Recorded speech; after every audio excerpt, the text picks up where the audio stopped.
I get to practice failing and then also celebrating other people's successes. How often do you celebrate your failures and other people's victories and successes? How intentionally do you celebrate your failures and other people's successes and victories? Welcome to the EQ Gangster Podcast, where you will learn practical tools to grow your mental and emotional health and intelligence to be the best version of yourself, both at work and at home. It is real, raw, and transformational. The journey of emotional growth isn't easy, but it's worth it. I believe in you.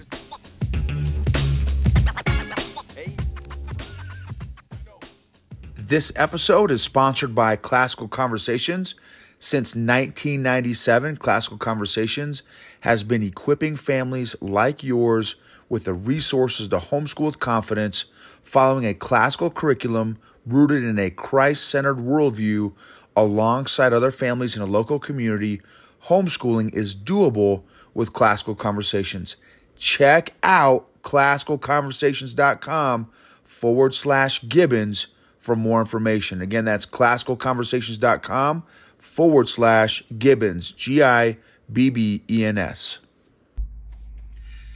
EQ Gangsters, what's up? Coming back from an awesome jiu-jitsu therapy class. This one is going to be celebrating my failures and other people's victories.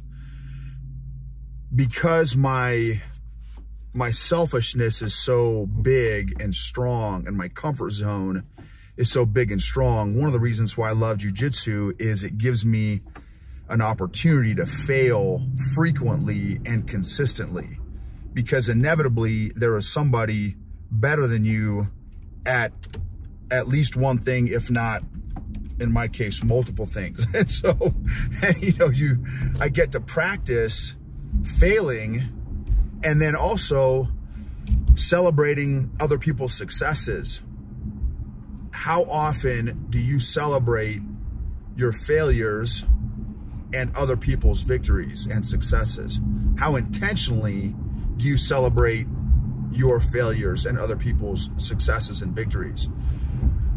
One of the things that I want to work on is a true humility that is not coming from a false humility. It's not coming from some perversion of religiosity, religious principles, because, God said, be humble. Like, okay, well, let me fake being humble, but I'm really prideful.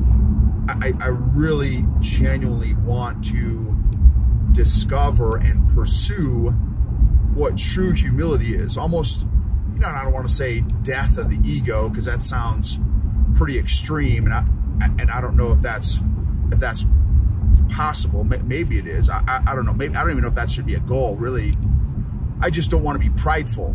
You know what I mean? And I don't want. Yeah. Anyway, I just don't want to be prideful, because I know that is one of this. There's 7 things that God hates, and I believe it's in Proverbs somewhere. And I know arrogance and pride is one of those things that really is a monster pet peeve of God. And so, anyway, so humility is something that I'd really like to pursue, but again, not a false one. So in jiu-jitsu today, there's not a lot of big guys that roll. Big guys are a minority in most gyms. Not that I've been in a truckload of gyms, but I've been, in a handful of gyms, and big guys are definitely a minority. And when I find another big guy, I love rolling with them, because I get to feel kind of what it's like to roll with me, being a bigger guy myself, 6'1", 245 last time I checked. And so, and it's just a different experience, just like any body style, body shape is a different experience. And to hone and refine and sharpen my jiu-jitsu game, I like to roll with big guys, especially big guys that are technical. I am not one of those big technical guys. I'm more of one of those big, old, slow guys. So today I went to morning class today because I've got Bible study this evening, and morning class is at 06. And so 06, and there's a guy there named David who he's about almost 10 years younger than me, but a big dude. He's, 6'1", maybe 6'2", and, maybe, I don't know, 220 plus or minus. He doesn't have as much real estate or fluff as I do, but he's a big guy, strong guy, much stronger than me, and very technical. He's a former infantry guy as well, super nice guy. And one of the things we did today is positional, they call it positional drilling, or positional rolling, actually, positional rolling, where you start in a very specific position and then kind of like in a disadvantageous position, and then you work from there. And so one of the positions that we started in is he started in what's called, so he was on his back, and then I started in what's called side control. So I am perpendicular to him, kind of sort of laying across his chest a little bit. Now it's, again, tough to describe if you're not a jiu-jitsu person, just kind of get the concept. And so anyway, what happened was, and that's one of my favorite positions to control people in, is side control.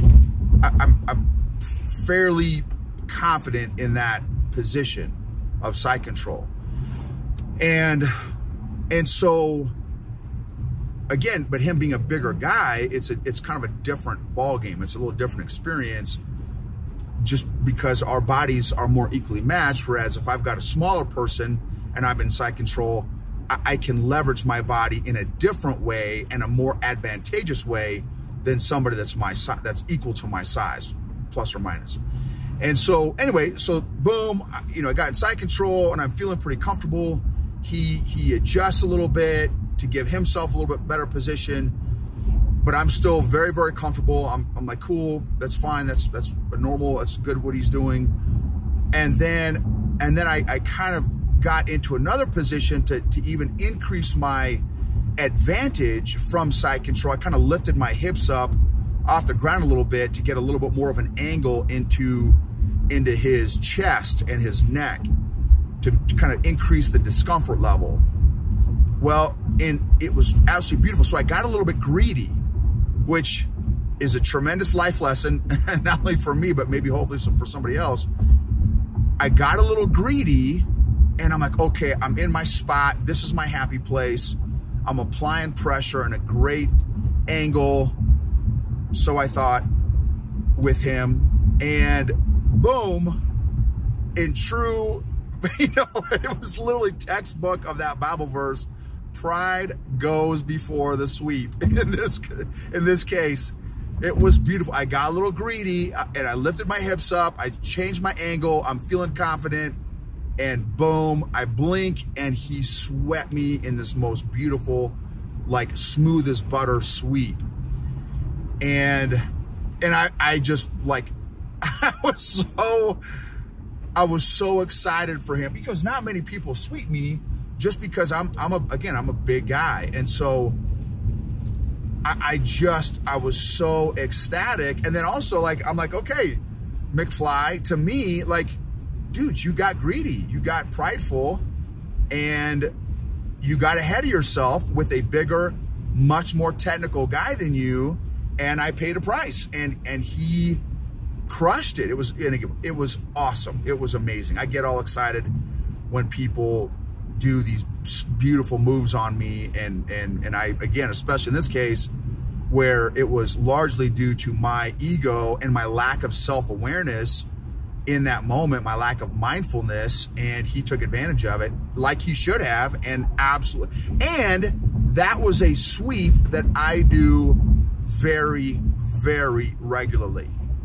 because a lot of folks will do kind of that same thing that I did to him, and then I sweep him, and he did it on me. It was so good, and it just made me think, okay, man, any chance, any opportunity I get to celebrate my failure and my lack of self-awareness in that moment, which is going to help me increase my self-awareness in the long run because I'm doing some reflection, and then celebrating the other person. I feel like, and again, this is me externally processing, I feel like it's a great opportunity to do a double whammy, against my ego. And that's probably not the right way to say it, but it's like a double leverage to work on my humility and work through my pride, because I am not only celebrating his amazing sweep on me, David's amazing sweep on me, but I'm also like being aware of, hey, Noble, dude, in that moment, you got greedy and selfish, and he capitalized on it. So just a thought. So how can you, and maybe that's not something you want to work on or that you're trying to work on, but anyway, I just thought, man, just knowing how strong and powerful my selfishness is, and my pride and my ego and my insecurities, I just feel like, man, when I get an opportunity to celebrate somebody else's wins and victories, especially at my expense, I don't know,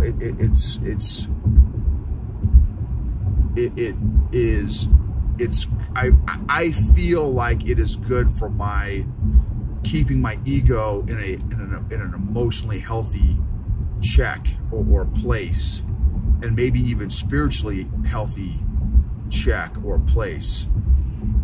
So anyway, just a thought, something to think about. How can you be more intentional at celebrating other people's successes, acknowledging your own failures? How can you learn and grow from your failures? How can you learn and grow from other people's successes? How can you be more intentional? And maybe you track it. Maybe you make a note on your phone, through a 5-card on your desk, and be intentional and look for opportunities to acknowledge and recognize your own mistakes, your own shortcomings, your own failures, and equally identifying and celebrating other people's successes, and not just to yourself, but like reach out to that person. Hey man, I saw you in that meeting, that business meeting. You remained calm. That other person got emotional. You were able to maintain good self-awareness and self-management by keeping your emotions under control. That was excellent, right? Because the more specific that you can be, I think the better for you, because that increases your social awareness, in my opinion. And also it's better for the recipient of that acknowledgement, because it's versus just saying, hey, great job today in the meeting. That's, I don't know, that's kind of a weak sauce acknowledgement versus being very specific and tactical versus great job. I think the impact, effect, and outcome is going to be a lot greater the more specific you are in the acknowledgement of that other person's strength. So your emotional health and freedom is so worth the awkwardness, the discomfort to accomplish that emotional health and freedom. And also, I want to share with you some takeaways that I had from my Triggers workshop this past week. Well, by the time this gets published, maybe it'll be a couple weeks, but anyway, at some point, not this episode, but at some point I will. Thank you for referring this to a friend, a particular episode maybe that really affected you or impacted you. Thank you for subscribing and sharing and rating and reviewing. If you wouldn't mind taking maybe 15, 20 seconds just to rate and review, and just share an insight or a takeaway that you get from one of the episodes would really, really mean a lot.